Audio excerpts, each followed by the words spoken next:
ஆனா என்னதான் நடந்திருந்தாலும் நீ அங்கேயே இருந்து அவங்கள சமாதானப்படுத்த தான் முயற்சி பண்ணிருக்கணும். இப்படி கிளம்பி வந்திருக்க கூடாது.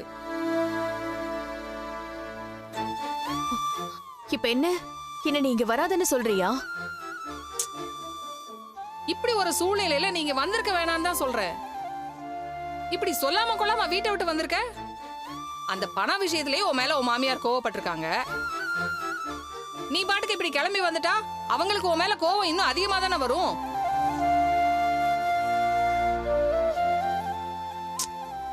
முதல்ல கிளம்பி வீட்டுக்கு போ கல்யாணி.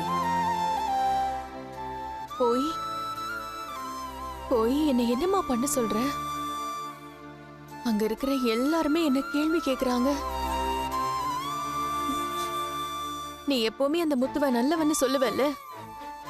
இப்ப என்ன மாட்டி விட்டதே அந்த முத்து தான். உன் மேல இல்லாத பழி எதுவும் அவங்க சொல்லல. இல்ல நடந்த உண்மையை தானே சொல்லியிருக்காங்க. இப்ப கூட நீ அவனுக்காக தான் பேசுறல்ல. இதுல நீ அவங்க மேல கோவப்படாத. அந்த பணத்தை பத்தி வீட்டுல சொல்லியிருந்தா இவ்ளோ பிரச்சனை வந்திருக்காதுல்ல. சொல்லிருந்தா அந்த பணத்தை முத்து 3ஆ பிரிக்க சொல்லிருப்பான். மனோஜ் கைக்கு ஒண்ணுமே வந்திருக்காது. அப்புறம் எங்களால ஷோரூமும் ஆரம்பிச்சிருக்க முடியாது. மா இது மத்த யாருக்கும் புரியலன்னா கூட பரவாயில்லம்மா.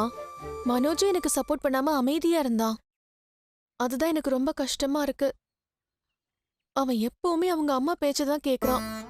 அதெல்லாம் தெரிஞ்சுதானே நீ அவரை கல்யாணம் பண்ணிக்கிட்ட. அதுக்காக இப்படி ஒரு சிச்சுவேஷன்ல கூட எனக்காக நிக்க மாட்டானா? 2 பேரும் சேர்ந்து தானே இப்படி செய்யலான்னு முடிவு பண்ணோம். இப்ப எல்லாரும் என்ன மட்டும் ப்ளேம் பண்றாங்க. என்ன மாப்பிள்ள அந்த வீட்டு பையன், அதுவும் உன் மாமியாரோட செல்ல பிள்ளை. அவங்க எப்படி அவரை தப்பு சொல்லுவாங்க? நீயும் கொஞ்சம் இறங்கி போய் பேசிருந்தா இந்த பிரச்சனை இவ்வளவு தூரம் வந்திருக்காது. நான் சொல்றத கேளு கல்யாணி. நீ முதல்ல கிளம்பி உன் வீட்டுக்கு போ. என்ன அனுப்புறதுலயே குறியா இருக்கல நீ. நீ வீட்டை விட்டு வந்ததுல அவங்களுக்கு கோவம் இன்னும் அதிகமாயிரும். அதனாலதான் போன்னு சொல்றேன். நாங்க இருந்திருந்தா ஆன்டினை பார்க்கும் போதெல்லாம் திட்டிக்கிட்டே இருந்திருப்பாங்க. உன் நிலைமை எனக்கு புரியுது கல்யாணி. ஆனா நீ எப்படியும் அந்த வீட்டுக்கு போய் தானே ஆகணும். அதை இன்னும் முடிவு பண்ணல.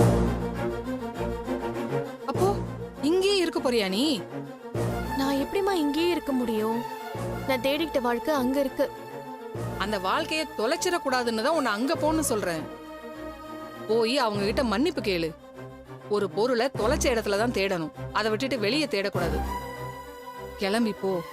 இன்னும் கொஞ்ச நேரத்துல கிறிஷ் ஸ்கூல்ல இருந்து வந்துருவான். அவனுக்கு இதெல்லாம் புரியுற வயசாயிட்டு இருக்கு. அவனுக்கு இதெல்லாம் தெரிய வேண்டாம். நீ கிளம்பி வீட்டுக்கு போ.